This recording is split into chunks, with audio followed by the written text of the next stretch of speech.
chút thay đổi. Thế nhưng bây giờ em muốn chia tay vì tôi vẫn còn trẻ con. Baby, Kachima, stay here with me, Kachima. Hụt hẫng khát nước mắt nhớ cay buồn nhân. Không muốn ai thay mình chăm sóc em những ngày tới. Thoáng nghĩ đã đau lòng nhưng trách ai đây ngoài tôi. Em bước đi nhẹ nhàng nhưng trong anh bão tố. Ngừng câu em đừng đi nữa nhưng tầm môi mím chặt chẳng thể một lần nói ra. Chẳng ai có thể chỉ một ngày mà tốt hơn. Chẳng lầm lỗi nào chỉ một giây mà xóa mơ. Mình không thể lâu dài chỉ vì tôi ngây ngô. Thời gian sẽ minh chứng tất cả và cũng có thể ngoảnh đi bỏ mặc chúng ta. Ngón tay ấy buông xuôi vì chẳng cần tôi ấp bê. Đã từ chối cơ hội để đời tôi vững vàng. Môi khóc giữa cơn mưa mới thấu đâu là chạm đáy của nỗi đau.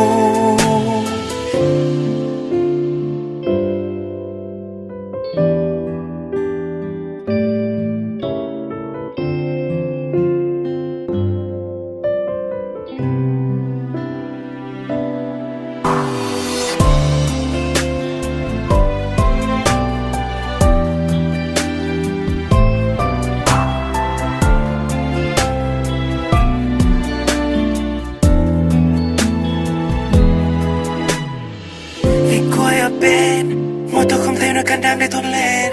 Xa xa vòng tay em cho tôi cảm giác nhung nhớ đến tên nào. Tôi biết chưa nói câu chào mà sao muốn bước đi vội. Mới có nhau thôi lại xóa hết những yêu thương rồi. Bàn tay tôi nắm chặt hướng lên bầu trời để nước mắt không tuôn rơi. Người là ánh sáng dẫn tôi tìm những giấc mơ. Giờ viết trước biết buộc trong bóng tối đôi sớm Baby, Kachima, stay here with me, Kachima. Hụt hẫng cả nước mắt nhớ gây buồn nhân. Tận sâu trong lòng không muốn ai thay mình chăm sóc em những ngày tới. Thoáng nghĩ đã đau lòng nhưng trách ai đây ngoài tôi. Bước đi nhẹ nhàng nhưng trong anh bão tố. Nhìn câu em đừng đi nữa nhưng tầm môi mím chặt chẳng thể một lần nói ra. Chẳng ai có thể chỉ một ngày mà tốt hơn. Chẳng lầm lỗi đâu chỉ một giây mà xóa mơ. Mình không thể lâu dài chỉ vì tôi ngây ngô. Thời gian sẽ minh chứng tất cả và cũng có thể ngoảnh đi bỏ mặc chúng ta. Ngón tay ấy buông xuôi vì chẳng cần tôi ấp bê. Đã từ chối cơ hội để đời tôi vững vàng. Môi khóc giữa cơn mưa mới thấu đâu là chạm đáy của nỗi đau. Baby, baby, Kachima. Baby, Kachima. Mình không thể lâu dài chỉ vì tôi ngây ngô.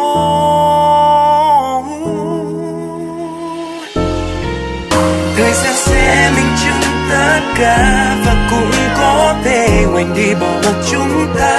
Ngón tay ấy buông xuôi vì chẳng cần tôi ở bên.